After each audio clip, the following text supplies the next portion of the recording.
فرش عزائے حسینی وہ درسگاہ ہے کہ جس پر ہر عمر کا طالب علم آتا ہے اور ذہن میں اگر کوئی کنفیوژن لے کر آتا ہے تو یہاں سے اس کا حل لے کر آتا ہے. یہ اعجاز ہے فرش عزائے حسینی کا. تو عزاداران امام، یہ جو بیویوں کا ذکر ہے کہ بیویاں اہل بیت میں شامل ہیں، اس لیے کہ یہی کہا جاتا ہے نا کہ بیویاں کیوں شامل نہیں ہیں. بھائی بیویاں تو گھر والے میں تو بیوی ہی سب سے پہلے شامل ہوتی ہے نا، یہ کانسیپٹ ہے. تو بیوی کیوں شامل نہیں ہے؟ بیوی اس لیے شامل نہیں ہے کہ اس تلخ حقیقت کو سنیں کہ میاں اور بیوی کا رشتہ بہت مضبوط رشتہ ہے، کوئی شک نہیں ہے اس میں. اس سے زیادہ مضبوط رشتہ بھی کوئی نہیں ہے، اس سے زیادہ کمزور رشتہ بھی کوئی نہیں ہے. کمزور کتنا ہے کہ ایک لمحے میں ٹوٹ جاتا ہے، ایک کاغذ کے ٹکڑے پر ٹکا ہوا ہے. مضبوط کتنا ہے کہ قرآن میں اللہ ایک دوسرے کا لباس کہہ رہا ہے. لباس مجھ سے سب سے زیادہ نزدیک کیا ہوتا ہے؟ میرا لباس ہوتا ہے. تو اتنا مضبوط بھی ہے اور اتنا کمزور بھی ہے کہ ایک لمحے میں ٹوٹ جاتا ہے. اور خدا نے اجازت دی ہے، مرد کو بھی اجازت دی ہے، عورت کو بھی اجازت دی ہے کہ جب چاہے اس رشتے کو ختم کرے.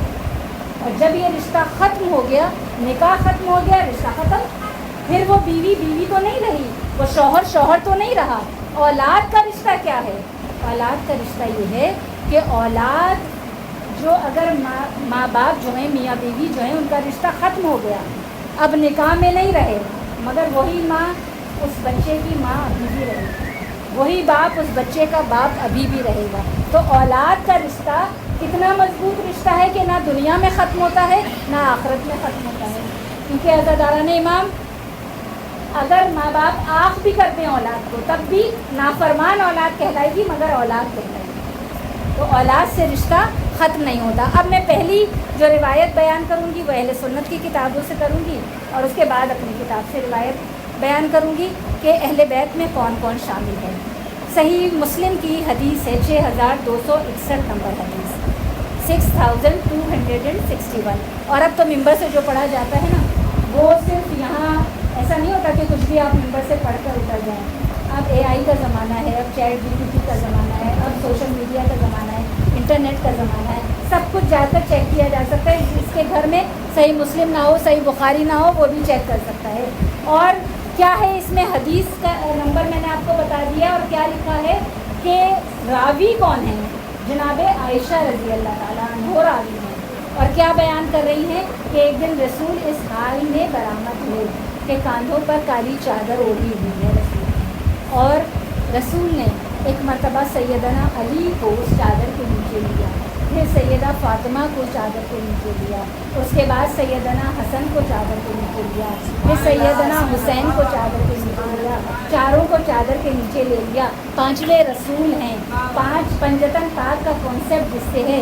اور یہ سوشل میڈیا پر یہ بیان کون کر رہا ہے؟ یہ اہل سنت کے مشہور و معروف عالم دین انجینئر محمد علی مرزا. میں اپنے الفاظ بھی نہیں پڑھ رہی، ورڈ ٹو ورڈ انہی کے الفاظ پڑھ رہی ہوں. وہ یہ بیان کر رہے ہیں کہ جب پانچوں چادر کے نیچے آ گئے، جناب عائشہ نے کہا کہ کیا میں بھی چادر کے نیچے آ جاؤں؟ کہا تم چادر کے نیچے نہیں آ سکتی، کیونکہ اہل بیت چادر کے نیچے ہیں، اہل بیت چادر کے نیچے ہیں. اب وہ کہہ رہے ہیں کہ پوائنٹ ٹو بی نوٹڈ، ان کے الفاظ ہیں کہ دیکھیے جناب عائشہ کتنی منصفانہ مزاج ہیں.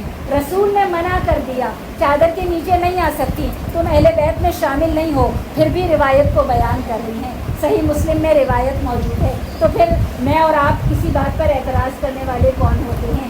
یہ تو وہ بیان کر رہی ہیں، وہ راوی ہیں، ان کی کتاب میں لکھا ہے. ہماری کتاب میں کیا لکھا ہے؟ ہماری کتاب میں نہج البلاغہ میں لکھا ہے میرے مولا کائنات علی بن ابی طالب